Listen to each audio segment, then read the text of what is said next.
The real twist? The Mafia boss didn't win her. Her father had already lost her years ago. That is what makes this story hurt. Everyone thinks the shocking moment is the poker bet, but that is not the real knife. The real knife is realizing the daughter had been getting sold off in pieces her whole life. Through lies, forged debt, stolen money, broken promises, and the kind of betrayal that starts long before the table. And when the Mafia boss steps in, the story flips in the cruelest way possible. The so-called monster becomes the only man in the room who understands she is not an object to own. So now both sides lose. The father loses his daughter. The daughter loses what little family illusion she had left. And the war begins there. On the evening her own father used her as his final wager, the room fell into a hush so deep you could hear the cards conspiring against him.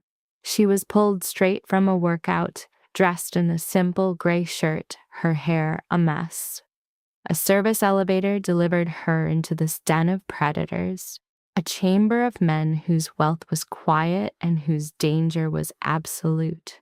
The air was a toxic cocktail of old money, fine whiskey, and raw terror. Beneath green lamps, 2 armed men stood guard at a lone table, and at its head sat Sergio Lombardi, the man whose name was the very heartbeat of Las Vegas. Sergio's dominion was the city itself. The casinos, the unions, the exclusive clubs with city councilors just a call away. They said he owned half of Vegas, while the other half paid for the privilege of existing. He was younger than the legends claimed, perhaps his mid-30s, with dark hair swept back from a face carved from stone. His stillness was so profound, it made everyone else seem to vibrate with nervous energy.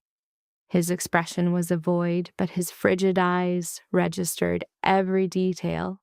Facing him was her father, Raymond Reyes, soaking his cheap shirt in sweat, his trembling hands confessing his utter ruin. Her father possessed a charm like a warm embrace, just moments before you felt the flames. It was desperation polished to a high sheen. He'd taught her to count cards before he'd taught her to cross the street.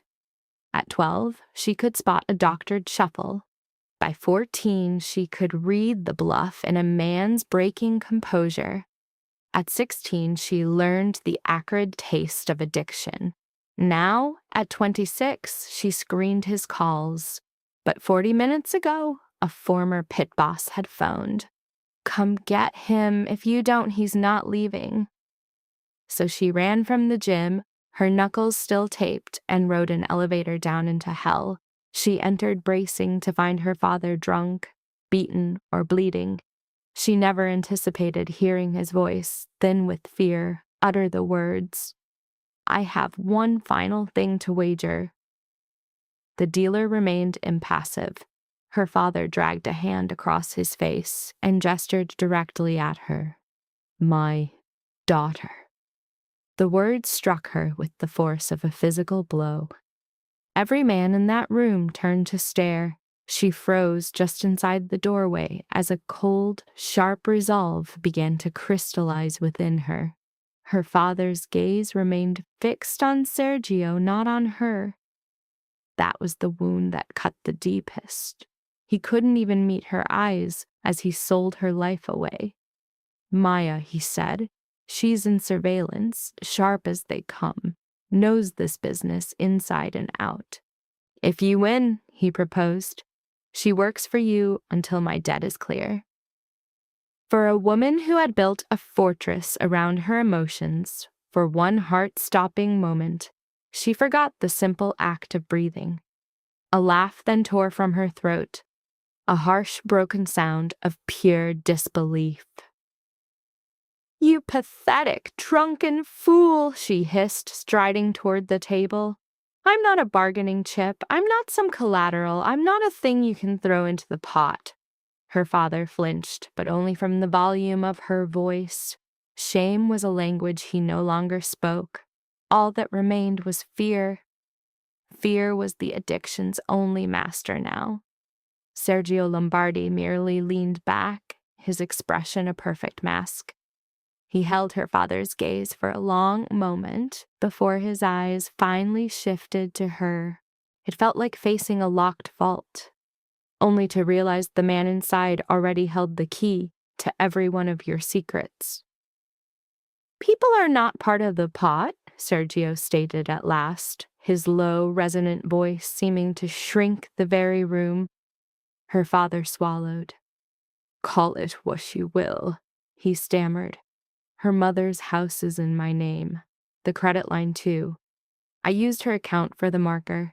Everything she owns is on this table. Her heart seized. She looked at him, her entire world narrowing until he was the only thing in it. What marker? He refused to look at her, and his silence was all the answer she would ever need. She turned her attention back to Sergio. Ma forged my signature. I am aware, Sergio answered, and those 3 words carried more ice than any accusation. A cold dread traced its way down her spine. He already knew. Of course he did. A man like him never played a hand until he'd seen every card in the deck. With a faint gesture, an associate presented a leather folio. Sergio opened it, his gaze sweeping the page. Your father secured a private medical credit line in your name 18 months ago, he said, speaking to her, not the perpetrator. He then leveraged a second loan against the North Las Vegas house that belonged to your mother. He liquidated both. That debt is what we are playing for tonight. She stared at her father. 18 months. The medical debt she had struggled with for 3 weeks.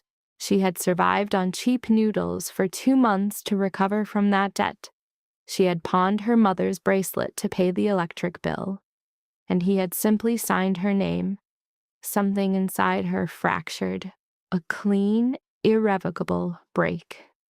Her father wet his lips, attempting a weak smile that had charmed so many into ruin. Mija, please just listen. No. The word was flat, hollowed out of all emotion. She looked at Sergio. If you knew all this, why was I brought here? His eyes met hers. Because your father made his offer in public, he said. And there are 3 men here who would gladly purchase that debt from me by dawn if I were to refuse it. His words forced her to survey the room. Her eyes landed on Enzo Carbone, the man who managed the financial side of Lombardi's gambling empire. She recalled seeing him on a security tape once, smiling in a vault with eyes that were utterly dead. He was handsome like a predator is handsome, all sleek lines and menace, with a gold watch and fingers that caressed his chips with a lover's touch. He was watching her now, with an intensity that felt like a violation, and she understood that Sergio was telling the truth. Sergio tapped the folio. Your father cannot bet you, but he can surrender his fraudulent claims on your life. If I win this hand, I possess the deed, the forged debt, the marker, and the sole authority over where you go. He will not approach you again without my say-so. Her father straightened. And if I win, the debt is wiped clean. The tension in the room became a physical presence. Even her father seemed stunned by the stakes. Sergio's expression gave nothing away. I do not repeat my terms, Raymond. Her father glanced at his chips, then at her, and finally back to Sergio.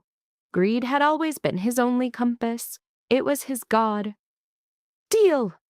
She should have screamed, should have sent the table flying. Instead, she stood frozen, the blood roaring in her ears, aware that some moments are too broken for tears, and far too perilous for panic. The dealer began to deal the cards.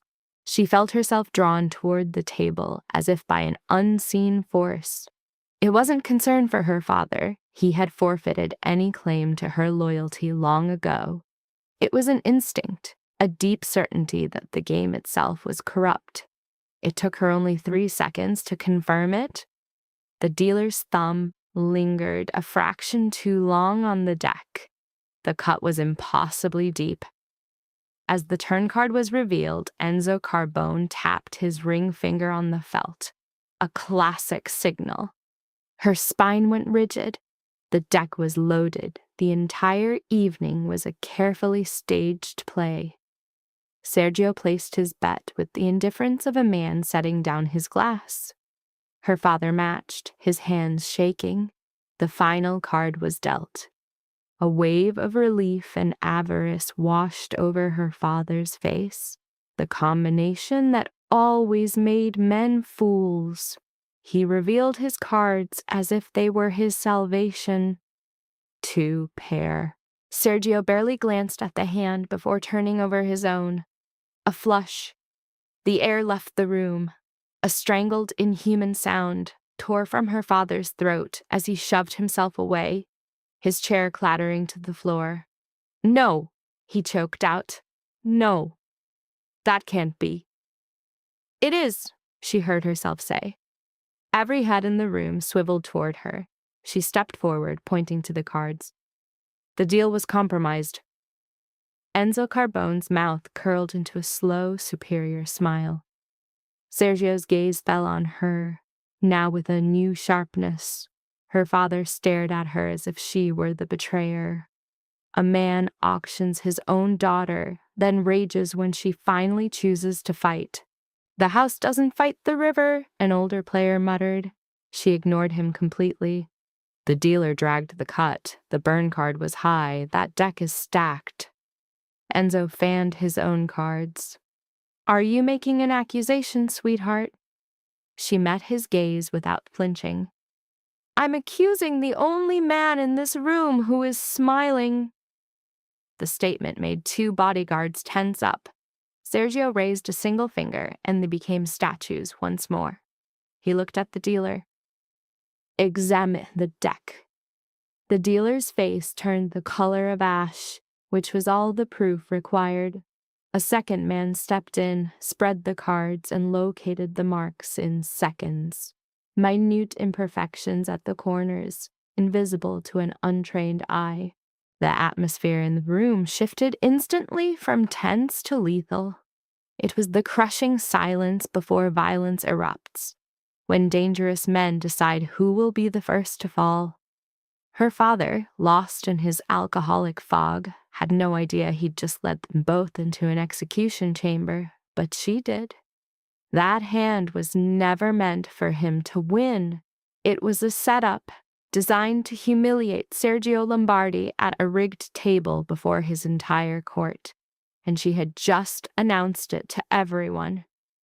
Enzo Carbone's smirk vanished from his face. Then Sergio rose. She had been around powerful men her entire life, men who believed their money could reshape the world. Not one of them possessed the gravity of Sergio Lombardi.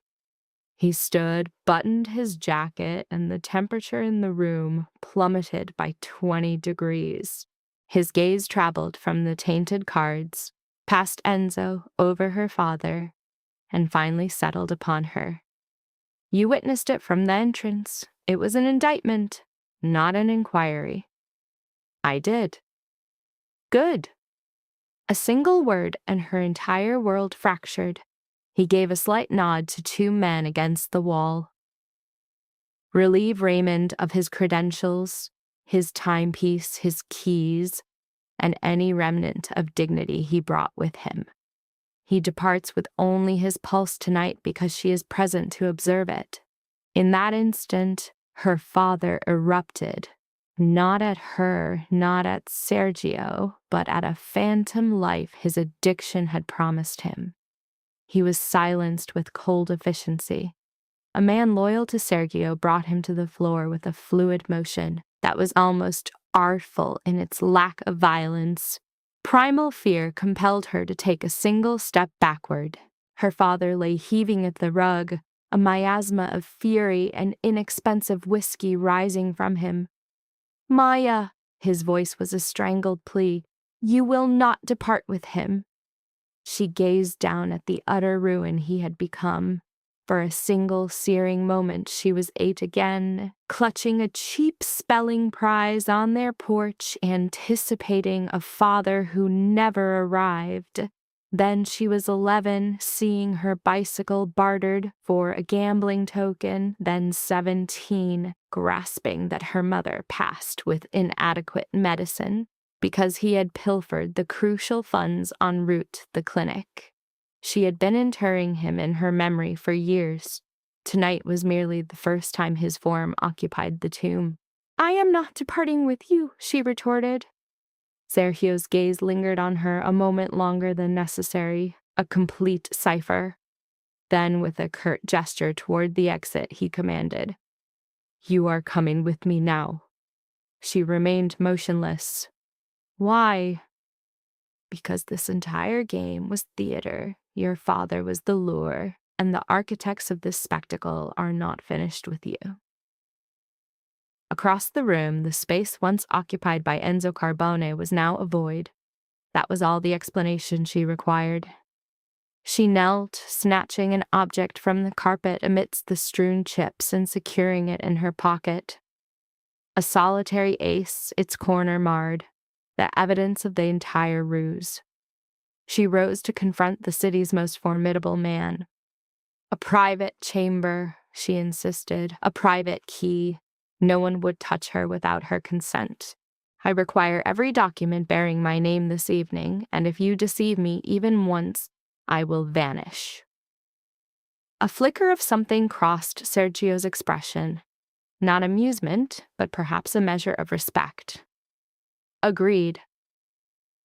She trailed him from the room, her heart a frantic prisoner against her ribs. The personal office overlooking the poker floor dwarfed her apartment, possessing an iciness the space below lacked. Walls of glass revealed the Strip, rendering Las Vegas a miniature kingdom, illuminated for men like Sergio Lombardi to contemplate on restless nights. Veronica Hale, his counsel, waited with 3 binders and a tablet. A woman in her 40s with a lethal sharpness, she radiated the aura of one who could dismantle a mayor's entire legacy with a single call and still arrive home for supper on time. She slid the paperwork over the table. Maya sat and began to read. By the 3rd page, a wave of nausea washed over her. Her father had shackled her name to a personal medical loan, followed by a claim on the modest home her mother had bequeathed to her. Both agreements were crafted to be just sound enough for a courtroom, yet corrupt enough to annihilate her future, concealed within a labyrinth of phantom corporations designed to ensnare her in litigation for years, should she resist. She shut the file. "When did you intend to inform me?" The query lingered, aimed at everyone and no one.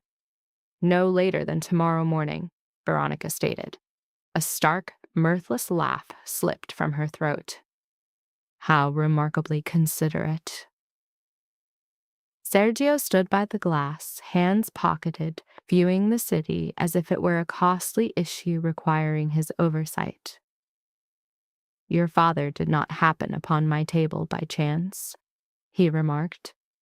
Her head jerked up to face him. He pivoted, his gaze locking with hers. Someone required a game to be conducted publicly. Someone needed spectators, and someone wagered that you would panic when an inebriated fool placed his own daughter on the table. "Enzo, I do not levy charges without definitive evidence." That was all the validation she required. She retrieved the ace from her pocket, placing it on the desk. Veronica was the first to seize it. "Where did this come from?" "On the ground, near the chips, following the final deal." Sergio approached, took the card, and tilted it toward the light. And there it was, a minuscule rip near the edge, nearly invisible to the eye. His gaze met hers again. "You assess circumstances more quickly than most. It is a consequence of being raised among swindlers."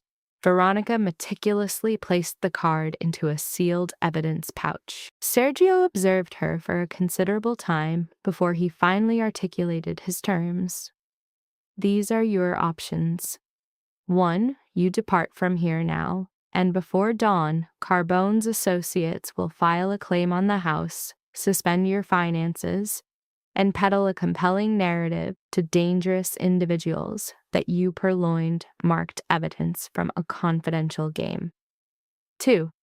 You remain beneath my protection for 30 days. Assist me in identifying the disloyal elements in my own ranks, and upon its conclusion, every debt tied to your name will be expunged. She folded her arms. Protection? She echoed. Is that not merely the term men in your profession use for a gilded cage when attempting civility? No. The rejection was so swift, so unconditional, it was unnerving. She met his stare. He did not falter. Then state the terms. You will be given a room no one may access without your permission. You will be provided a telephone. You will receive a wage, as this will be your employment. You will be granted complete access to all documents concerning you. You will be assigned a bodyguard because this evening 6 men witnessed your father attempt to wager you, and then they saw you reveal a fraudulent game. This transforms you into a tool for my adversaries and a complication for my associates. The stark truth of his words was more staggering than any falsehood he might have uttered. She glanced at Veronica. And if I consent, I will require duplicates of everything, both electronic and paper. Done, the lawyer affirmed. She turned back to Sergio. And if I decline, he did not so much as flinch. Then I will still ensure Carbone cannot reach you this evening, but the morning will become substantially more challenging. And that was the end of it. It was not a menace, but a cold, immutable reality. She loathed how reliant she had become on such realities. She collapsed into the chair as the gravity of her capitulation settled upon her. Her conditions were presented with stark clarity. 30 days, not an hour longer. 30. And her contributions would be dictated by her own terms. He countered that her work would concern vital matters. That was not her question. A minute spasm at his lips betrayed him. He conceded that she would have influence. A secure room. He noted that was already offered. She was reiterating it, she clarified, to ensure he grasped her resolve. He asserted he had understood her initially. His tone sent a current through her that she had to suppress. She conceded. 30 days. Then she would reclaim her home, her identity, her existence. Sergio nodded. Valentina, he called, would guide her. The woman who materialized was tall, her face a testament to past conflicts, yet possessing a serenity only earned by navigating the chaos of powerful men. Valentina Russo appraised her, her gaze noting the tape beneath her sleeves, her poised stance, before offering a brief, affirming nod. This was no warm reception. It was a clinical evaluation, and to her credit, she appreciated the absence of false courtesy. As she was escorted to the lift, she paused, turning to Sergio with a final stipulation. He simply waited. If she were to overhear any whisper that she was a prize from a card game, she would personally shatter the offender's nose. For the briefest of moments, a flicker of genuine amusement touched his features. He informed her that should she hear such a thing, she would need to get in line. Her new residence was on the highest floor of Palazzo Nero, a chamber that surpassed her childhood house in size and was unnervingly silent for this city. The washroom was stocked with unbranded toiletries. The wardrobe held garments in her size, and a knife was concealed in the bureau. The precise location a sleepless woman would instinctively search first. Her discovery of the blade was disquieting, a fact Valentina observed. He instructed them not to offend you with childish sleepwear, and not to offend him by presuming he would need to render you harmless, the woman clarified. Maya offered a sidelong look. For a man often likened to a force of nature, he occasionally offers surprisingly astute insights. Valentina merely shrugged. Even a tempest follows a discernible course, and then she vanished. Maya allowed the water to flow until it turned frigid, remaining under its torrent long after the traces of perspiration, tobacco, and the card room had been washed away. She donned a lavish robe she could never hope to own, sat on the bed, and pressed her mother's silver band into her flesh until the void within her coalesced into something firm. She did not weep. She stood there, fueled by a pure, unadulterated fury. There were no tears, no trembling fear, only the corrosive vapors of a strategy beginning to form. It was 3 a.m, and her gaze fell upon the Las Vegas Strip, a blazing artery constructed upon deceit and foolish wagers. She understood its truth. This city was not founded on fortune, but on the bedrock of human despair. Men arrived believing themselves the protagonists of their own tales, only to depart with hollowed pockets and specters that would stalk them for eternity. She knew this world intimately. Her father had taught her to discern the frantic soul concealed behind a self-assured smile. And in that moment of reflection, a quiet rap sounded at the suite's entrance. Her fingers tightened around the hilt of the blade, an immediate, unthinking response. But the voice that filtered through the door belonged to Valentina. "And just in case you were considering putting that in me," she stated, her expression impassive as she entered, "your hand was already there." With a pivot, she was gone, a creature of brutal economy. Sleep offered a brief escape, perhaps 2 hours at most. By 8 the following morning, she was wired into the nerve center of Palazzo Nero. Fueled by bitter coffee, she confronted a mosaic of monitors that spanned the wall like a digital mural. This city placed its faith not in gods, but in lenses. They captured every secret, and in Vegas, every betrayal was recorded in stark detail. The room was a frozen, silent tomb, built for souls who found comfort in watching the world from the dark. Teams of observers were lost in their own worlds, deciphering nuances invisible to the untrained eye. And the cruel truth was, she felt completely at home. After a desperate struggle to forge an honest existence, she found the language of this broken world was her mother tongue. Valentina stood at her shoulder, a silent presence as the previous night's events played out. Nearly 20 minutes passed before Valentina spoke. "You've done this before." "Monarch Queen on Fremont," she replied, her voice flat. "The Knightsbridge, small time, a playground for wannabes, counterfeit plastic, and men who mistake a cheap trick for character." Valentina's face was a mask. Why was he kept in the dark about this? It was never asked. Valentina's abrupt nod was the only affirmation required. They spooled the recording back, each frame creeping by. A subtle error in the dealer's grip. A clumsy, amateurish cut of the cards. Enza's ring rapping against the wood. The tell. Her own father's gaze darted rightward an instant before the final card was dealt, the unmistakable sign of a man convinced his fortunes were about to turn. She replayed the moment 6 times. Valentina's tone was hushed. "Your father was part of it. He was part of it enough to believe in a fantasy. Would he have sacrificed you to protect himself?" The query was designed to wound, but she felt only emptiness. It wouldn't be the first time. And with those words, any trace of compassion in the room evaporated. By midday, 3 truths were clear. The cards were compromised, and the betrayal was internal.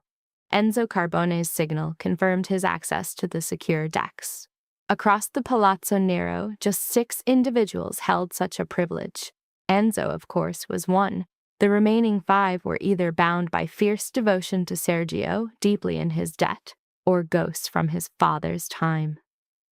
A twisted web of loyalties. At 1 p.m., Sergio entered the room himself. No one rushed to stand, that wasn't his style, but the air itself grew taut. The rhythm of keyboards ceased. Men straightened their spines. He approached her directly without an entourage or pleasantries. "What do you have?" Not an inquiry about her well-being or if she'd rested. And in a strange way, she found she respected the bluntness. "You were compromised internally," she stated, her tone strictly professional. The cards were stacked before they reached the game. Enzo gave the sign. My father believed that hand would save him. Sergio's gaze swept across the board. "Believed?" "Whoever orchestrated this wanted a show," she continued. "They were engineering either your spectacular downfall or my father's ruin. Perhaps they hoped for both." He observed the slow-motion replay without a word. Then, why involve Raymond? He is hopeless, transparent, and foolish. Men like that are simple to manipulate. They mistake a cage for a doorway. At this, Sergio's focus fixed on her. "You say that as if you have experience burying people." Her eyes met his without faltering. "I buried my own mother. Does that suffice?" A fleeting expression crossed his face, vanished before she could decipher it. "Proceed." And so she did. Through the afternoon they worked. She charted the entire financial network, the circulation of markers, shadowed debts, and currency flowing through Sergio's empire. She unearthed ghost deficits across numerous ledgers, individually trivial but a fortune when combined. This wasn't merely about a rigged game. It was a smokescreen for a far greater theft. As the light outside bled into dusk, the trail led from the fabricated losses to a pair of loading bays and a dubious club off Sahara known as the Velvet Room. Sergio remained behind her, absorbing every detail. His presence was marked by the crisp scent of fine cloth, leather, and expensive tobacco, an aroma that never clung, as he never partook himself. "You unraveled all of this in a single day?" he inquired. "You chose the correct daughter of an incorrect man." A moment of silence passed. Then, "You should eat." Her immediate impulse was to refuse, but a hollow ache resonated from deep within her. As if summoned, Valentina materialized with a tray. Her gaze shifted between them. "This entire operation is profoundly broken." For the first time, a faint smile touched Valentina's lips. "You will acclimate." 3 nights from then, she would preserve the life of Sergio Lombardi, well before she understood her own feelings for him. From the outside, the Velvet Room was unremarkable. A tarnished gold sign above darkened glass. The interior was a facade of plush decor and clandestine arrangements, a place where the powerful mingled with the famous, and no one questioned the need for dual locks on an office door. An intricate paper trail had led her here, to a financier named Cal D'Amico. Her attire was professional, a disguise for the hardened resolve beneath as she mapped every potential exit in her mind. Cal D'Amico arrived 15 minutes past the hour, materializing like an apparition in the reflection behind the bar. "There he is," she breathed. Sergio was motionless. "Which pocket, left or right?" "Inside his jacket." "There's significant tension in his left shoulder. He's carrying." Sergio's movement was a subtle art of misdirection, a slow veer toward a rear corridor, which she mirrored instinctively. Valentina peeled away to the right. Rafe held his ground. The instant Cal reached the kitchen entrance, he saw them, and stark terror lit his features. His hand darted into his coat, but her focus was already beyond him, drawn to a glint from above, a shape on the upper level, light catching a metal rail, dark attire, and the unmistakable silhouette of a rifle pointing downward. "Down!" she shouted. Her body collided with Sergio's, driving him to the side as the rifle's report tore through the air. In their wake, a shower of shattered glass. The melody died, and then the shrieking began. A second round impacted the column where Sergio's head had been moments before. Rafe transformed into a barricade for the patrons as Valentina fired once from the hallway, forcing the gunman to take cover. Cal made a run for it. Sergio moved to pursue. "Rafe is down," she barked. Near the bar, Rafe was on a knee, a dark patch spreading across his clothing. Her instincts took over. She crunched across the broken floor, reached for linens, then abandoned the idea and unbuckled her own belt. The injury was high on his leg, a fatal flow if left unchecked, but she knew precisely how to stop it. "Eyes on me," she commanded Rafe. He grimaced. "Not exactly what I look for." "Quiet. It proves you're aware." She pulled the belt, taut above the injury. He swore with genuine pain. "Good. Rage anchors the soul." Sergio was suddenly beside them. "Can you manage him?" "He's with me," she replied. "Go find the shooter." Their gazes met for an instant, and he vanished. Valentina was next to her, weapon ready. "Ambulances are unreliable here. Our doctor's 4 minutes away." "Bring me linens and liquor." Valentina shouted commands, and the employees rushed. When the physician arrived, her arms were slick with blood. Rafe was alive. Later, with the threat eliminated, Cal Demico gone, and the building secured, she stood in a rear corridor, washing away the evidence. She stood over the basin, washing her hands in a ritual that felt borrowed from a film. The water ran from crimson to clean, but then a tremor began in her fingers. It wasn't the aftermath of the violence. It was the memory of her body moving on its own, pushing Sergio Lombardi from the path of a bullet. For one heartbeat, the sight of that rifle aimed at him had felt intensely personal, and that surge of feeling terrified her. The door eased open. She didn't react. "You acted before the shot," Sergio observed. The water continued to flow. "Yes." "Explain." She tightened her grip on the porcelain, a single bitter laugh escaping her. "Really? You're choosing now to ask." "It's what the truth is sharpest." She silenced the faucet and faced him. He had removed his coat. His shirt was open at the collar, a dark stain of foreign blood on the sleeve. This close, the detached aura of the card table dissolved. He seemed more tangible, more human, more vulnerable in a way men of his stature despise. "You want an honest answer?" she asked. "Because your death tonight would have ignited this city by dawn. Your rivals would dismantle your life's work, and I would be consumed in the ensuing chaos." He simply observed her for a long moment. "That isn't the complete truth?" "No, it is not." "Then tell me the rest." She could have offered a falsehood. Instead, she confessed. "I recognize the feeling in a room just before a bullet finds the one soul nobody believes is worth saving."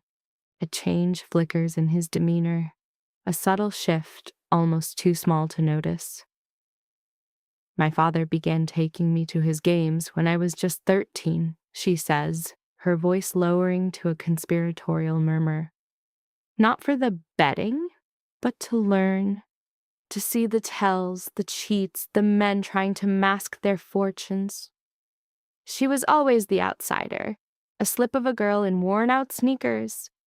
One night, a desperate man drew a weapon, But his target wasn't my father, it was the house. The room fell into a heavy stillness as everyone watched the man in charge begin to fray. I learned a vital lesson that evening. A man's power is an illusion until someone else decides it's not. The air between them grows thick with all that remains unsaid. He closes the space between them, not as a threat, but as a way to reshape the very tension in the room. And you went through with it. Don't make me second-guess that. The corner of his mouth lifts in something that doesn't quite qualify as a smile. Too late for that, he murmurs. Extending his arm past her, he picks up a fresh towel and offers it. She simply glances at it, then back to his face. It takes a moment for her to register its purpose, to clean the blood that still mars her skin. She accepts it, their fingers making contact for a fleeting instant. Her pulse hammers with what feels like pure fury. An entire week passes before the near kiss is mentioned. By then, she was already submerged deeper into Sergio Lombardi's world than she ever meant to go. She had deduced he survived on maybe 4 hours of sleep a night, maximum. She saw how his quiet, sharp presence could unravel powerful men, making them chatter to fill the void. His own people feared his disappointment more than they feared his rage, which spoke volumes. His entire existence revolved around precision and consequence. There was no tolerance for empty theatrics. The man lived by a code. His staff were forbidden from bothering women in his establishments. Thieves were dismissed, not brutalized, unless they initiated violence. Any man who put his hands on a woman in his casinos was silently removed through a back exit and barred from his whole network of underground venues. Women who overindulged were provided a complimentary ride home without any games or tricks with their car keys. The man was hardly a saint, he was a predator with an unbending moral compass. In a place like Vegas, that distinction mattered immensely. The further their inquiry progressed, the more corruption they unearthed. Counterfeit we owe us. Fixed games, washed money, and illicit cargo concealed within liquor crates. Enzo Carbone was the spider at the heart of this intricate web. Every single thread led back to him, yet no one could get near enough to deliver a fatal blow. And that's when she found it. The security room was nearly deserted as midnight approached. The technicians had left, leaving only the hum of the servers and the scent of old coffee. Sergio sat opposite her, absorbed in a file, as she replayed the same video for the 20th time. Her attention was fixed on her father's hand. Not the cards he held, but the hand's motion. His tell for a sober lie was a thumb pressed against his jaw. But when intoxicated, it shifted. A single distinct tap of his ring finger on the tabletop. Her eyes shot to the other side of the monitor. Enzo's hand, the exact same signal. Once. She leaped from her chair as the entire scheme fell into place. She jabbed a finger at the screen. It's a command. Sergio was at her shoulder in an instant. Her father wasn't receiving tips. He was being given instructions, fully aware the game was rigged. 1 tap meant hold. 2 would have meant fold. He was being methodically ruined. Sergio loomed over her, his presence a palpable force. Enzo was deploying the very same signal. She loaded a file from 2 days prior, a baccarat match at another venue. A dealer gives a minute sign. Enzo strolls by the table. The ring finger taps. A player then places a ludicrous wager against impossible odds and triumphs. One video after another revealed the pattern. Sergio absorbed the full sequence before speaking. He's signaling gamblers on my casino floor. Not just the gamblers, she retorted, the sickening realization dawning on her. Your dealers are in his pocket. She dropped back into her chair. This is far more than skimming. He is assembling an army of people indebted to him for life, all of whom believe they just got lucky. And you uncovered this because your father taught you this private language. The accuracy of his statement was a hard truth to accept. Yes, he simply studied her for a long beat. A useful man, your father, he finally remarked, his tone devoid of emotion. Her chair scraped against the floor as she spun to confront him. Tread carefully. His expression sharpened, not with remorse, but with focus. He knew he had struck a nerve. My father is a spineless coward who loved the cards more than he loved my mother, or even himself. The only valuable lesson he ever gave me was how to recognize a liar before they even speak. A profound silence filled the room. Sergio straightened his posture. You are not wrong, he conceded. The validation was a complete stunner. He could have easily dismissed her. Most men in his circle would have, especially with an audience. But he did not. His deference was almost more cutting than an insult. She rose to her feet, the space suddenly feeling claustrophobic. I need to get some air. No one moved to block her path. She ascended the private staircase to the rooftop terrace and emerged into the desert night. A warm blast of wind greeted her, carrying a view of Vegas that felt like a chaotic, feverish dream. The Strip was a radiant artery of light far below. The Bellagio fountains performed for the masses, a grand distraction from the money they'd just hemorrhaged. Aircraft carved paths across the sky. Past all the manufactured glamour, the desert remained, immense and indifferent. Her knuckles turned white on the railing as she fought to relax her jaw. And just then the door opens with a soft click. Sergio appears on the roof, maintaining a respectful space, a gesture she immediately recognizes. He begins with, I do not make a practice of apologizing. Her gaze remains fixed on the horizon as she replies, That sounds less like an apology and more like a warning. He pauses, then concedes, My remark was inappropriate. The frankness of it nearly destabilizes her. She parries, So I am supposed to feel sympathy for him because his failing became my advantage? No, he responds, his voice low and certain. Pain and purpose can coexist in one person. They are not the same. His words landed like a physical blow because he was right, and she hated him for it. The breeze tossed her hair, and she swept it aside to finally tell the story. My mother cleaned hotel rooms, double shifts. She would arrive home smelling of bleach but would still cook me breakfast at midnight. When she fell ill, she kept it a secret. We had no money. When it got serious, there was supposed to be a cash reserve. She believed it was untouched. He took just enough to lose it, then denied it. She passed away 6 months later from what they called natural causes.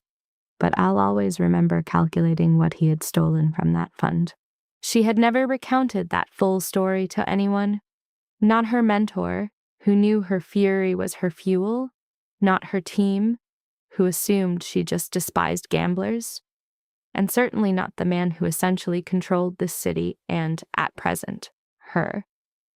Sergio simply stood in complete silence, listening. When she finished, he spoke at last. My mother dealt blackjack on the graveyard shift long before I understood what losing does to men.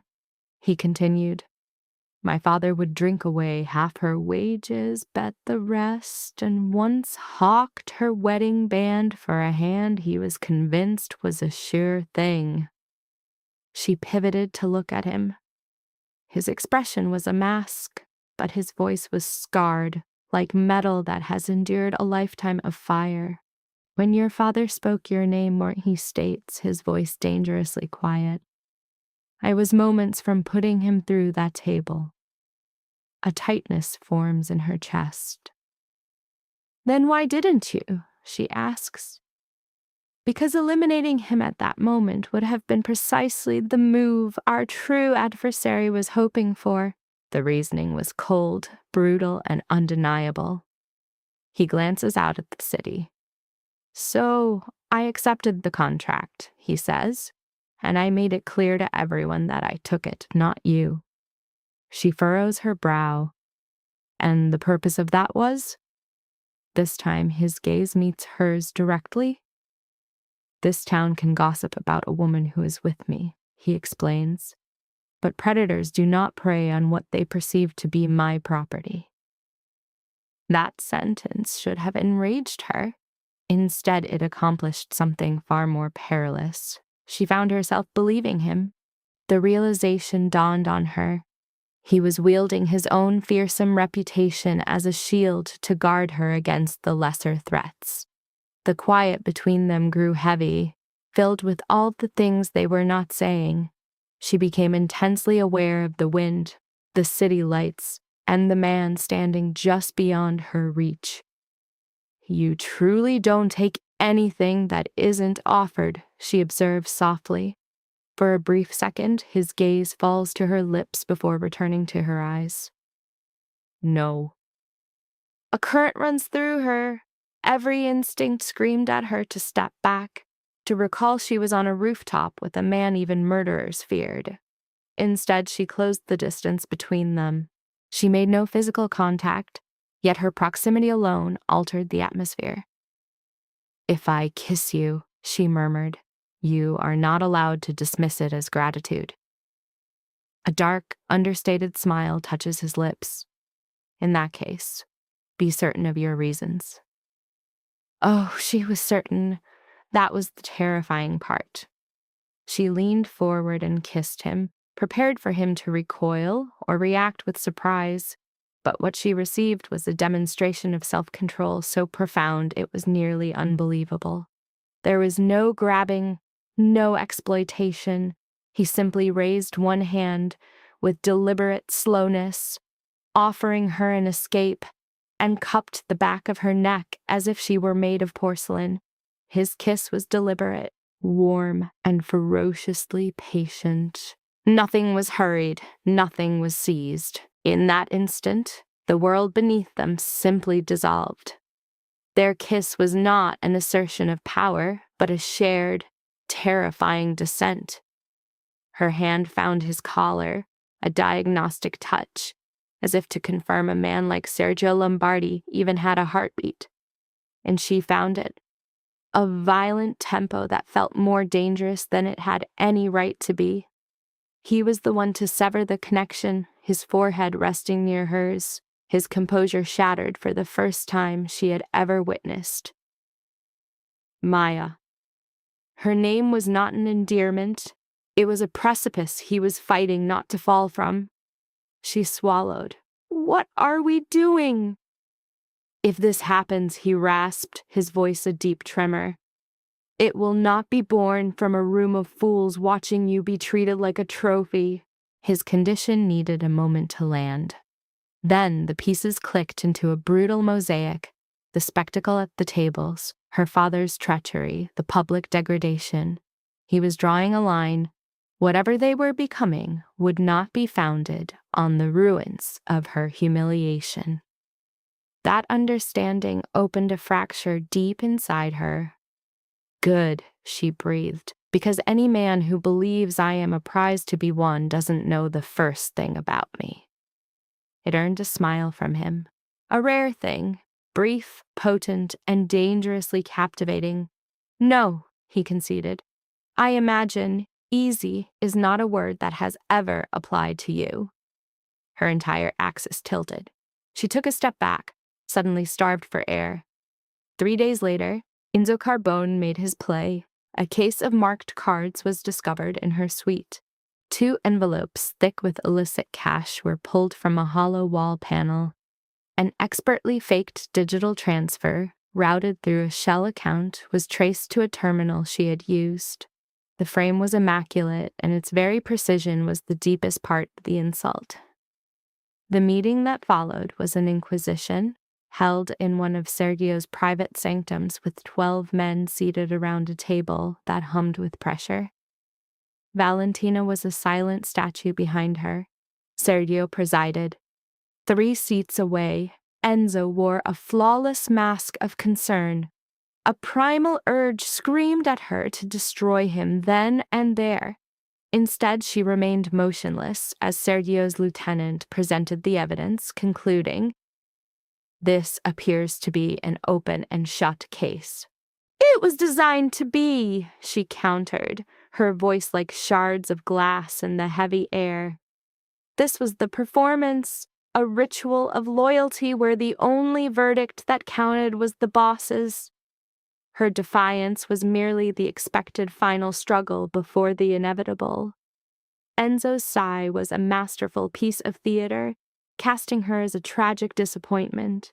Her retort, "Your face," was a desperate, futile blow against an unbeatable machine. Only Sergio's infinitesimal flinch, a crack in his stone facade, kept her from shattering completely. This was never about truth. It was a meticulously orchestrated execution. A barren laugh broke from her, a sound of utter disbelief. In this moment, Sergio's silence was not an absence of words. It was a declaration. After the intimacy of the rooftop, his public refusal to defend her was a devastating psychological blow. When he finally rose, the room fell still. His judgment, "Maya will remain under guard," was spoken with the cold calculus of a leader managing an asset, not protecting a person.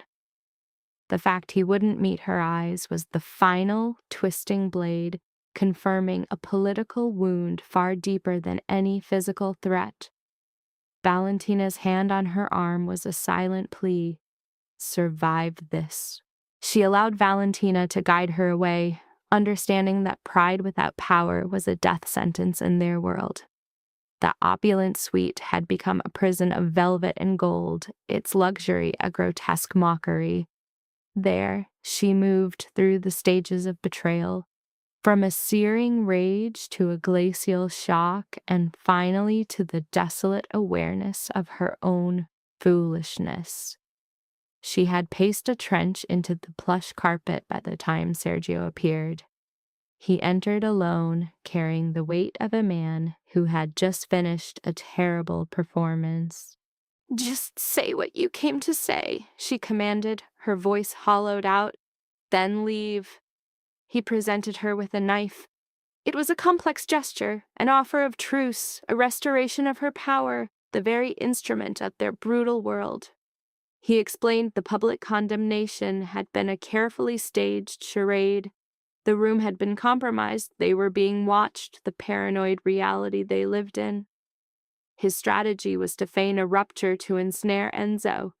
She refused the blade, rejecting his cold-blooded logic. "Am I meant to be grateful?" she asked, her words aimed at the human cost of his grand maneuver. Her rage did not vanish. It transmuted into something colder, harder. "Complicated?" she scoffed, the word a bitter mockery of his excuse. "That might have been useful information before you served me to the wolves." His argument for a greater good did nothing to soothe the wound he had inflicted.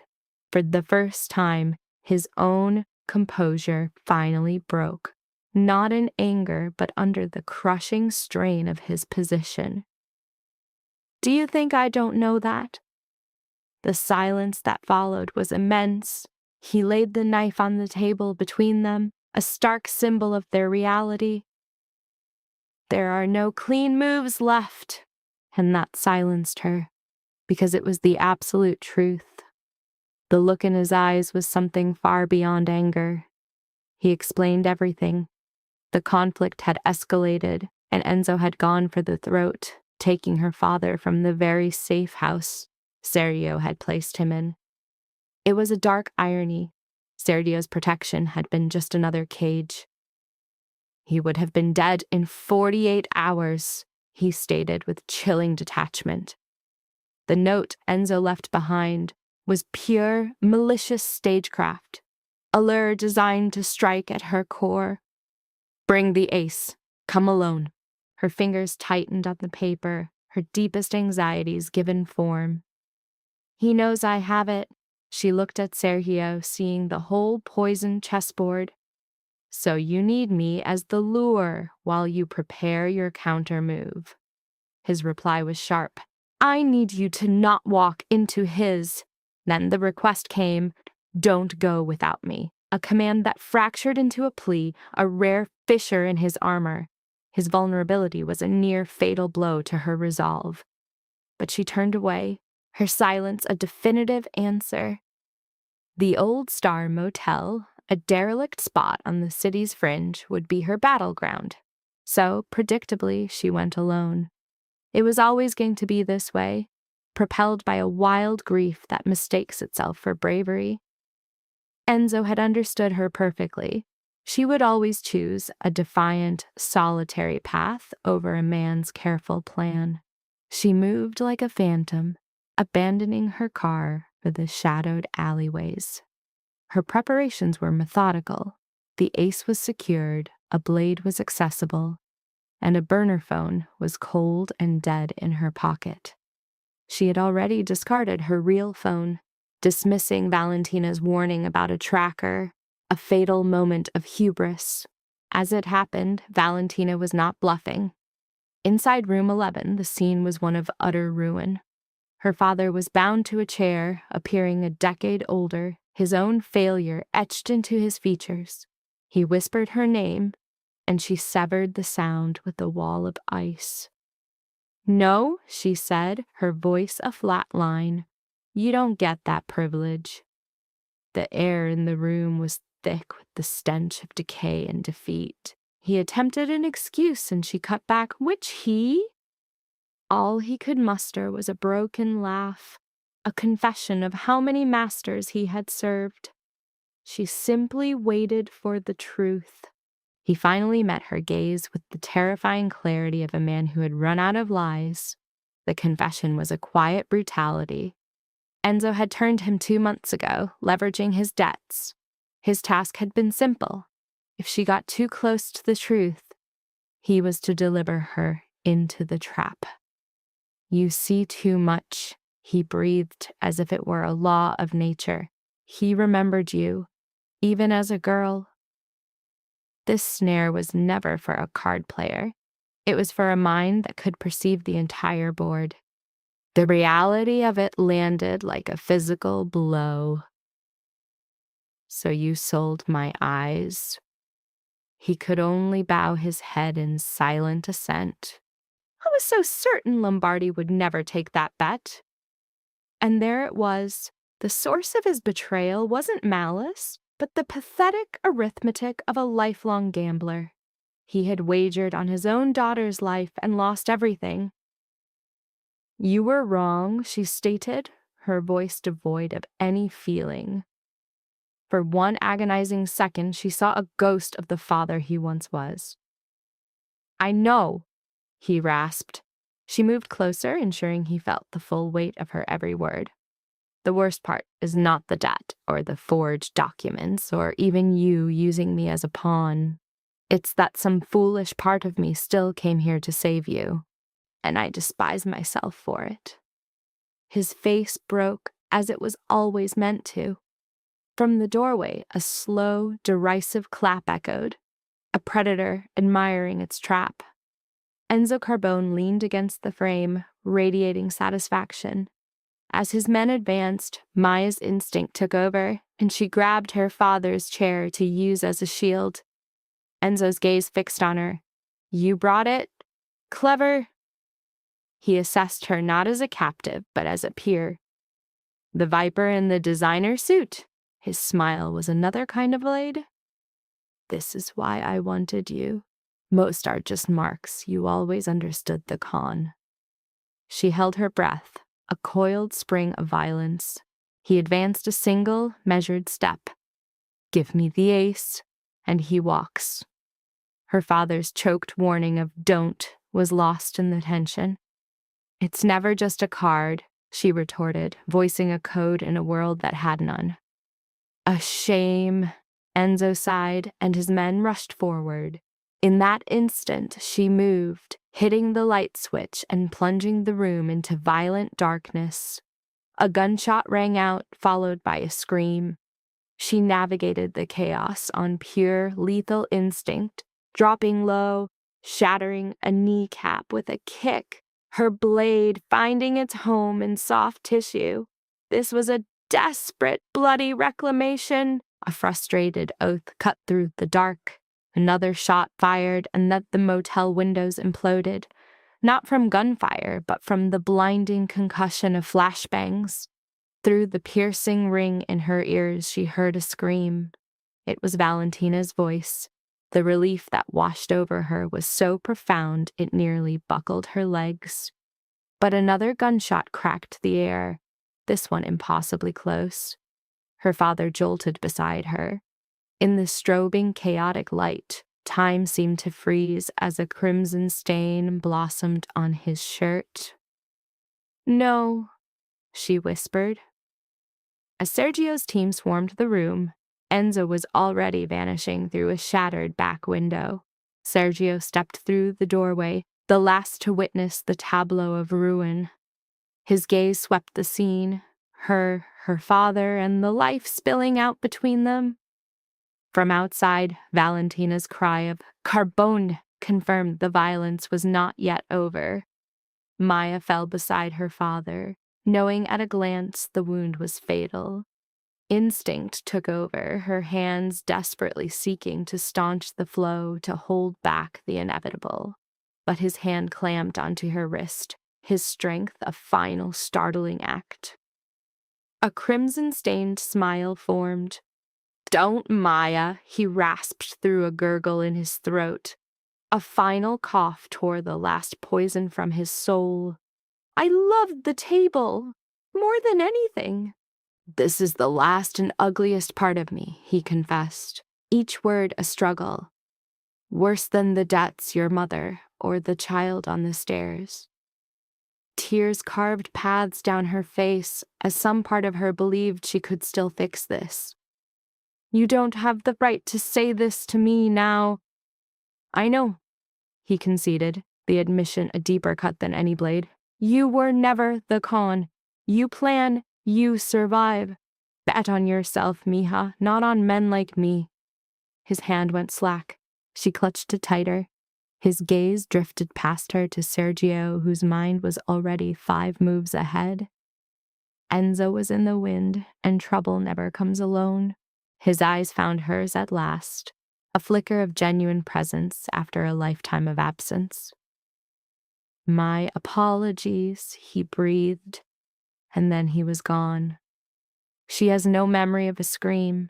Valentina would later confirm there was only a profound, hollow silence. By nightfall, Enzo had melted into the back roads behind the motel. 2 of his men met a different fate. One was silenced in the parking lot. The other broke before sunrise, detailing a betrayal far grander than a simple score. Enzo wasn't just robbing them. He was building an empire on their ashes, using leverage to orchestrate a takeover. Her father was a single casualty in a vast and brutal equation. The next day, she sought refuge at her mother's house, a stucco box with a fractured driveway. The leaning porch light seemed to mourn a future that was now impossible. She collapsed onto the kitchen floor, her back to the cold cabinets, consumed by an ache that was both physical and spiritual. She wept for him, for her mother, for the stolen years, and for the lie that surviving was the same as being strong. Outside, Sergio stood watch in the driveway for nearly 2 hours. A silent sentinel who understood what few men did. He knew that sometimes safety is found in solitude. When she finally emerged, he was there, leaning against his car as if he'd never left. A long silence passed before she descended the stairs to face him. "You were certain I would come out?" I was. Does it ever get dull, being right all the time? On occasion. The ghost of a smile vanished. He found a moment of truth at the end. I hate the bullet that delivered it. Sergio watched her closely. Truth is a luxury in this city, he replied, his tone not cynical but weary. A broken, solitary laugh broke from her. You have a peculiar method for offering comfort. I have a method for offering the truth. And that truth was everything. She closed the distance, pressing her forehead against his chest. His arms enveloped her instantly, not with force or possession, but with the simple weight of his presence. He was an anchor. There, in that fractured driveway, she finally broke apart, the city noise dissolving into silence. He offered no empty words, no insults for her father. He just held her. When she could breathe again, she pulled away as he gently wiped a tear from her cheek. Come back with me, he offered. She met his gaze without flinching. To the fortress or to the war? Both. The reply was so quintessentially Sergio, a real laugh escaped her. In that sound, her grief fractured and something new, something stronger took its place. The fear of his world, of him, was gone. I am done playing by the rules of other men, she declared. His focus narrowed, becoming absolute. Excellent, he said. This is over in 3 days. That night, from a secluded lounge high above the casino, he detailed the strategy as the city below played its games, oblivious to the final hand about to be dealt. Enzo's chosen battlefield was a charity gala at the Crescent Ballroom, a glittering affair on Sergio's own turf. It teamed with the city's elite, the ideal smokescreen for a hostile move. This was posturing as an opening salvo. Enzo's plan: sow chaos with damning secrets, fracture Sergio's organization, and then move in for the kill. Maya saw it instantly. He intends to rig the game. Precisely, Sergio affirmed, and you will be present. I will, she confirmed, before a glimpse of her reflection shifted her resolve. No, I won't just be there. I'm taking a seat. A stillness fell over Sergio. From across the room, Valentina's disapproval was a palpable force.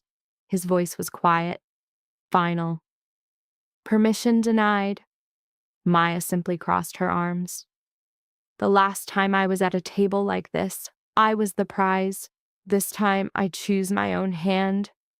His jaw tightened. Maya. You need a tell reader, a card shark. You need someone who knows Enzo's particular brand of arrogant cheating. That is me. Not your soldiers, not hired muscle, me. Your skill is not in question, the risk is. I understand that, she countered, and that is precisely why it must be me. By the bar, Valentina spoke a sharp phrase in Italian, a mix of defiance and reluctant admiration. Sergio looked to Valentina, who offered only a stony mask. He returned his gaze to Maya. If you do this, I cannot stop you from going alone. His eyes hardened. A threat like that carries more weight when your past doesn't guarantee you would do it anyway. She just canted her head. Exactly. The quiet stretched between them, heavy and charged. Finally, a sharp exhale from Sergio, the sound of a king yielding. You have 1 seat, he relented. Valentina has the room secured. 2 of my marksmen are in position. You will be wired. If things turn, you speak the safe word. And the word is? He hesitated. Home. She could only stare, the gravity of his choice registering as he watched her face transform. For a breath, the harsh planes of his face eased. You despise that word, he observed. No, she answered, her voice unguarded. That is the entire problem. He circled the table, his proximity a comfort, not a threat. Then do not give me cause to regret this. She raised her chin. As if you are not already certain I am the finest mistake you have made in years. A rare, dark smile touched his mouth. Of that, he agreed. I am fully aware. For 2 days they prepared. Not for the cards. She was a virtuoso. Valentina hammered security protocols and escape routes into her. A wounded but relentless Rafe showed her how to become invisible in a crowd. Through it all, Sergio remained a quiet shadow, his gaze never leaving her. On the final night, inside the secured ballroom, she found him alone in the high-stakes room where her nightmare started. A single lamp lit the poker table, a fresh deck, and him, sitting in the exact chair from that terrible night. She entered and bolted the door. Is burning the table part of the plan tonight? She inquired. Or is that scheduled for later? He met her eyes. I was considering replacing the felt. A smile almost surfaced. Her gaze drifted to the vacant chair where her father had sat. A phantom ache pierced her, and Sergio saw it all. Wordlessly, he rose and moved to another seat, not one of power, but of an equal. The gesture was an invitation. She sat opposite him. He pushed a folded document across the felt. It was their contract bearing her name, her father's forgeries, and Sergio's signature. She met his stare. When this is done, he said quietly, we burn this. Why say that now? Because if tomorrow goes sideways, you will not die believing paper in my vault was worth more than you. A weighted silence settled over the table. Her fingers grazed the document, but she did not take it. Why must you speak like that? Like what? In a way that makes me forget that half this town fears you. He settled back, his gaze unwavering. The part of you that listens is the part I respect. A small laugh escaped her, quickly replaced by resolve. If I fall tomorrow, you will not follow, Sergio. Her use of his name, spoken with such command, seemed to alter the air. Her voice was steel. Should that happen, the truth must be known. What existed between us was not because you required a weapon. It was because you never saw me as a trophy. He remained utterly motionless. He did not so much as blink, so she continued, the truth feeling like a liberation. I cannot predict what comes after Enzo. Perhaps nothing, or perhaps we find a moment of quiet in this broken world, but I know this was real. For an eternity, the legend of Sergio Lombardi dissolved, leaving the man. He rose, came around the table, and extended his hand. She accepted it and rose. He lifted her hand, turning it to press his lips to the skin of her wrist, directly over her heartbeat. When he looked at her again, all the coldness was gone. If tomorrow ends badly, he murmured, I will reduce this city to embers before I let them have you. The air left her lungs. That is a profoundly broken thing to say. It is. A genuine, weary smile touched his lips. As are you. The Crescent Ballroom was a gilded cage of crystal and vapid floral arrangements. Dealers moved like specters, and officials ignored the predators in their midst. Patrons manufactured laughter, for money requires performance. The affair was opulent, expensive, and utterly empty, a mirror to the city itself. She wore black, not for a party, but for a fight. Her hair was bound, her mother's ring a glint of silver. Valentina had pushed for an earpiece. She had refused. The mic on her wrist would suffice. The night's darkest truth was a physical thing, sewn into the fabric of her coat. Sergio's entrance, 10 minutes after, shifted the very gravity in the room. His tuxedo was not a suit, but a shell of armor. Every man stared, every woman feigned indifference. Camera flashes glanced off a face of pure stone. His gaze sliced through the crowd to find hers. The connection was a single silent beat. It was enough. Enzo Carbone performed the role of host with a chilling grace, a virtuoso of smiling malice. He greeted dignitaries, his handshakes delivering verbal poison. The final game commenced at 9:30. She took the empty chair at Sergio's side, and a hush fell upon the room. When her name was announced, it felt foreign in the heavy quiet.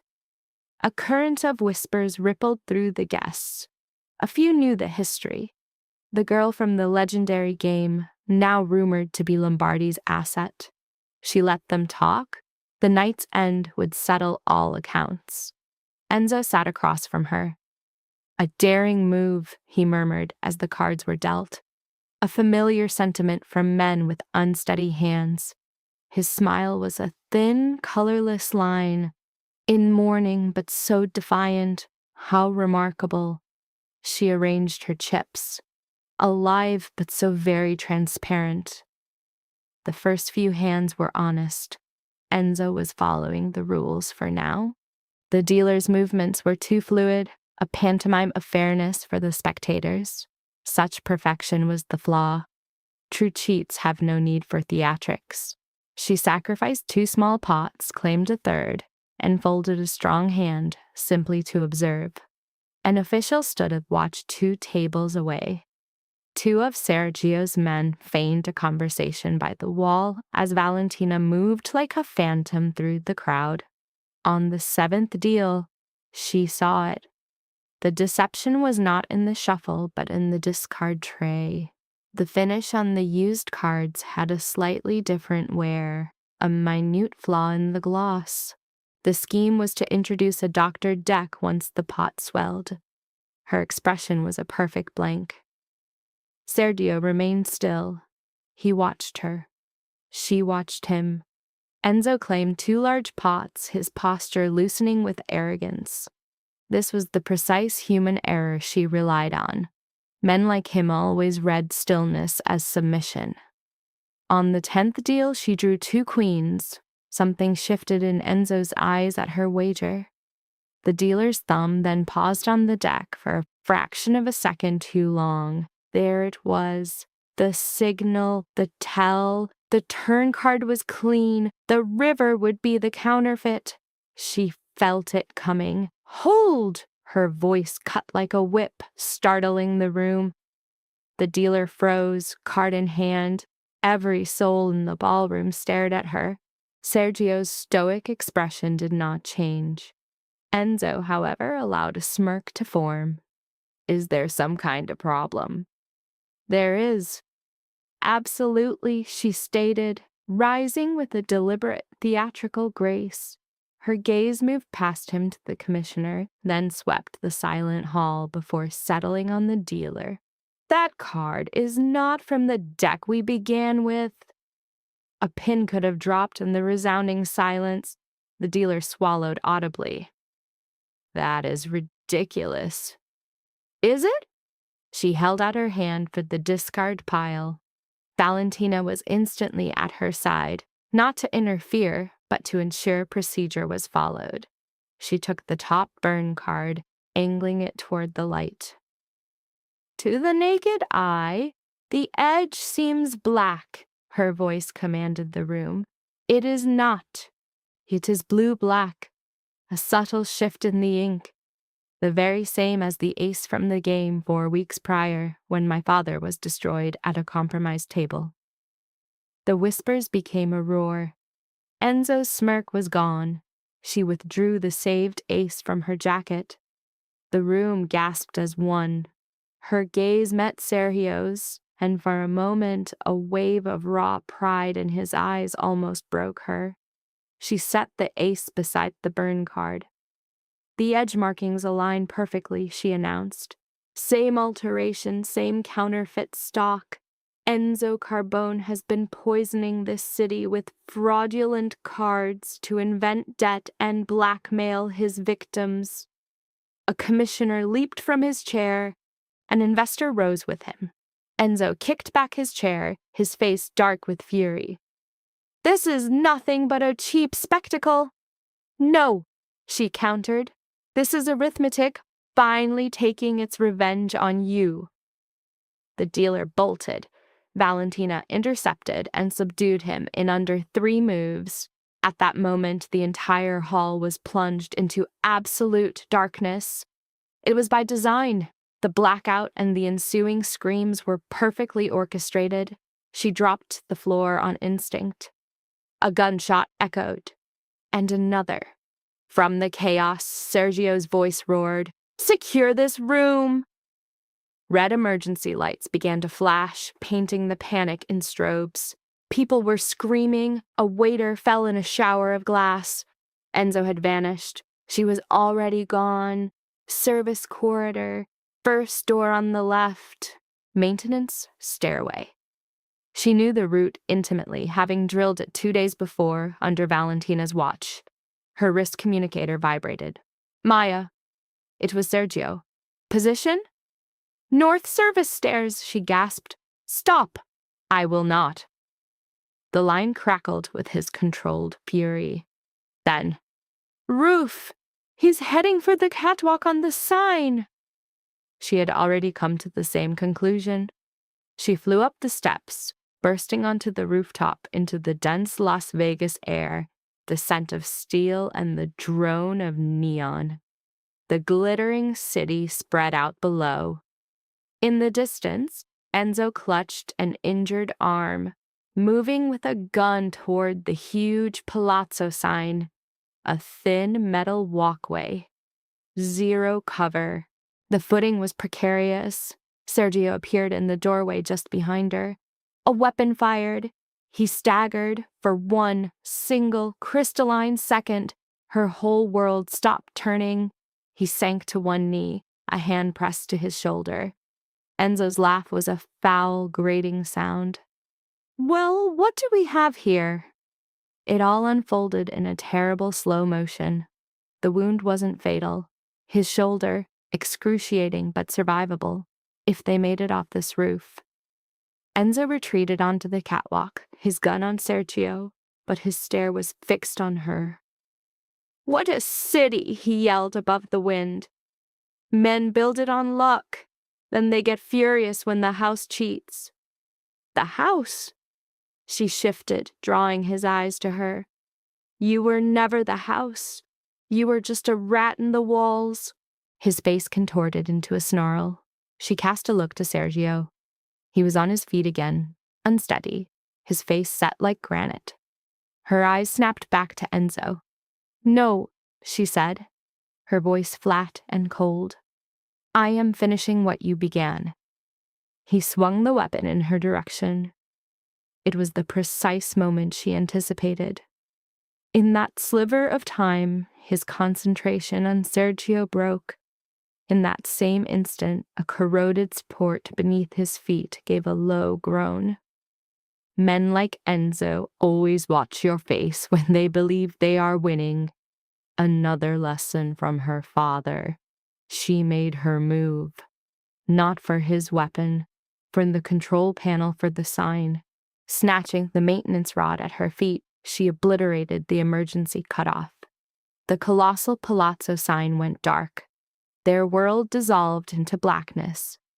Enzo fired blindly, the shot sparking on metal. She drove into him with the brutal low tackle, the force of it taught by a man whose vocabulary was not fit for a lady. She thought of his words now. The gun skittered away. Enzo's hand snagged her jacket as they slammed into the railing.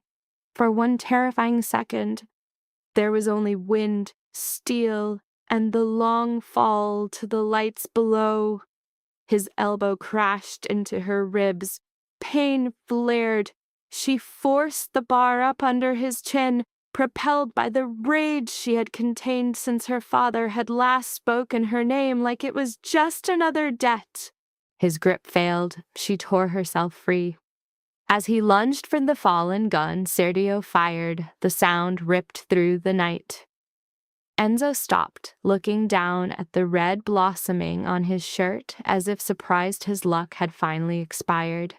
He swayed once, then again, before he pitched over the railing and disappeared into the void. The ensuing silence on the roof was profound, almost painful. Her legs gave way. She collapsed on the catwalk, shaking, staring at the empty air where he had been. Sergio was there instantly, his own arm a ruin. His hand cradled the back of her head, a warm, solid, grounding presence. "Look at me," she did. The city lights were a fractured painting through her tears. "Are you with me?" "Yes." "Good." Then the adrenaline left her in a single rush, and she fell toward him before she was even aware of moving. He helped her off the catwalk and back into the service hall. Valentina was there with a medical team and one raised eyebrow that spoke volumes. Of told-you-sos, of relief, and of severe annoyance if he bled out. Sergio refused all attention until she was examined. She refused to be touched until they treated him. Valentina offered to sedate them both. Rafe, pale but mobile, called them a pair of stubborn fools. The hospital was a first-class facility, so discreet its very walls seemed bound by a non-disclosure agreement. Stitches held Sergio's shoulder together. Her own ribs were a tapestry of deep bruises, one splintered near the breaking point, her hands raw. Yet they had survived, a truth that felt like a phantom. By morning, the story was a wildfire through Vegas's corridors of power. Enzo had vanished, his corrupt empire was ash, and the commissioner announced a sweeping public inquiry. 3 councilmen took sudden, indefinite vacations. 2 rival capos bent the knee to Lombardi before sunrise. Half the city claimed they knew it was coming. The other half feigned ignorance of Carbone's very existence. Vegas offers no apologies. It merely reshuffles the deck. A week on, her father's venomous contracts were nullified. The casino was hers. The medical debts evaporated. Her accounts were freed. 2 creditors were persuaded to forget her number. Veronica delivered the last of the paperwork with sterile efficiency, along with a bottle of absurdly expensive champagne. Maya left it untouched. She understood the hollow promise of bottled joy.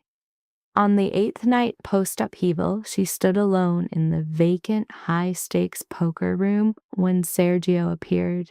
The same emerald lights bled onto the same polished table, but the atmosphere had shifted. The phantoms had fled, leaving only echoes.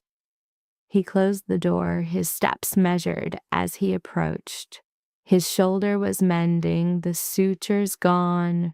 He wore a dark suit, no tie, collar open, less a legend, more a man, a transformation that made him infinitely more formidable. In his hand, he held a silver lighter. He placed it on the table. Beside it, he laid the folded contract from their first meeting, the property deed, the last IOU, and the ace of spades. She stared at the collection of artifacts for a long moment. He flicked the lighter open, its flame a solitary dance in the shadows, and nudged it toward her.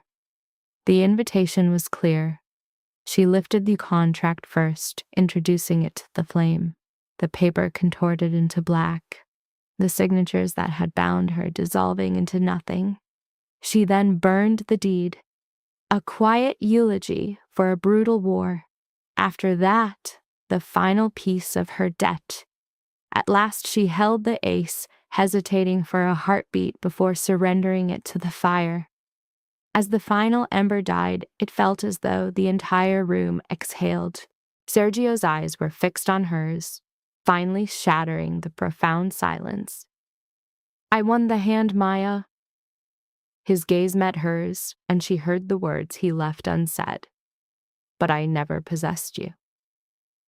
That unspoken truth landed like a physical blow, stealing the air from her lungs. For a moment, she was breathless. Then she rose, moved around the table, and stopped directly before him. No, she whispered, her voice a quiet defiance. You didn't. A muscle tightened in his jaw, the tell of a man whose power could purchase empires but never what was freely given. She laid a hand against his shirt, over the heart she once sought to find. You earned me, she clarified. It's a different kind of currency. He became utterly still. His hand rose to her face, a thumb grazing her cheek as if to confirm she was real. Maya. Her name was an answer to a question he'd carried his entire life. The ghost of a smile touched her lips. You know, the story this city tells is wrong. They whisper that Sergio Lombardi won me in a game of cards. A slow smirk began to form on his own lips. And did he? She closed the remaining space between them. No, she murmured. He won back the parts of me my father discarded, and then he was patient enough to wait while I made myself whole again. That confession shattered him. He kissed her, not as a conquest, but with the desperation of a man who had just found the one soul for whom he'd burn his kingdom. This wasn't for the city's gossip. This was a tectonic shift in his universe. He was gentle with her injuries as the world outside simply ceased to exist. When they parted, he asked, "What's the move?" A small smile played on her lips.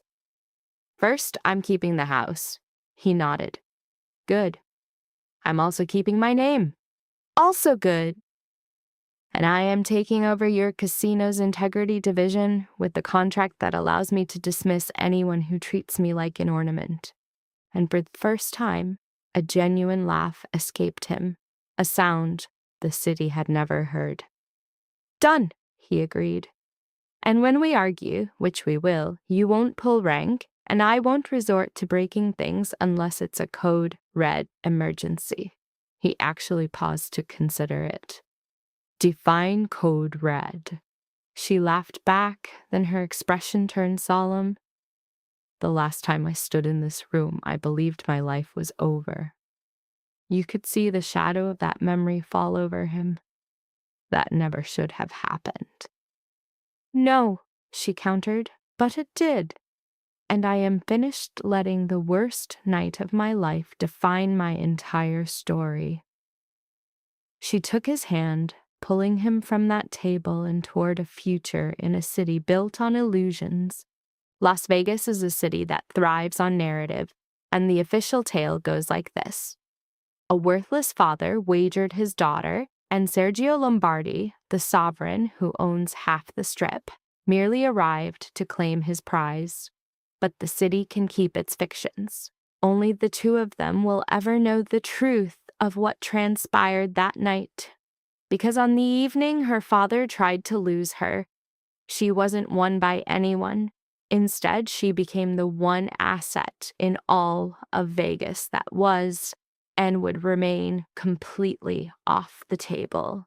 Life lesson. The cruelest game is not losing to the enemy. It is losing yourself trying to win love from the wrong person. Let's pause the movie right there. Not at the gunshot, not at the rooftop, not even at the kiss. Pause it at the single most brutal emotional twist in the whole story. Maya still goes when they take her father. That is the real knife. Because everybody loves to act tough and say Chief Makiuane she owed him nothing. True, absolutely true. But the human heart is embarrassing like that. It keeps one tiny seat reserved for the person who failed it first. That is why the story works. Not because the father is evil. That part is easy. It works because Maya hates that some part of her still responds. And honestly, that is the life lesson most people do not want. People think the worst pain is betrayal. Wrong. The worst pain is discovering that betrayal did not kill your hope cleanly. Some microscopic, humiliating part of you still wants the liar to become a parent, the addict to become honest, the coward to become brave. Maya knows better. She has known better for years, yet she still walks into the motel. That does not make her weak. It makes her devastatingly human. Now look at Sergio type power in this structure. The smart move would have been control, lock her down, command obedience, call it protection. But he does the one thing emotionally intelligent stories understand. He cannot save her by replacing one prison with another. So when he fails her publicly for strategic reasons, the story makes him pay for it emotionally. Good, it should. Love without accountability is just prettier manipulation. And then the final emotional knockout arrives. Her father dies telling the truth too late. Classic tragedy. No refund, no repaired childhood, no magical closure, just one broken man finally admitting that he loved the table more than the people waiting at home. That confession hurts because it is believable. Some people do not choose evil because they are monsters. They choose appetite so often that one day there is no one left to love properly. So what is the takeaway? It is this. A person's life changes the day they stop auditioning for tenderness from people who only show up when there is something to take. Maya's victory is not that she found a more powerful man. It is that she stopped bargaining with the emotional economy that made her feel tradable in the first place. That is why the ending hits. She is not a prize, not a debt, not a daughter-shaped collateral slip. She becomes the one thing no cheater can price correctly. A woman who finally knows her own value.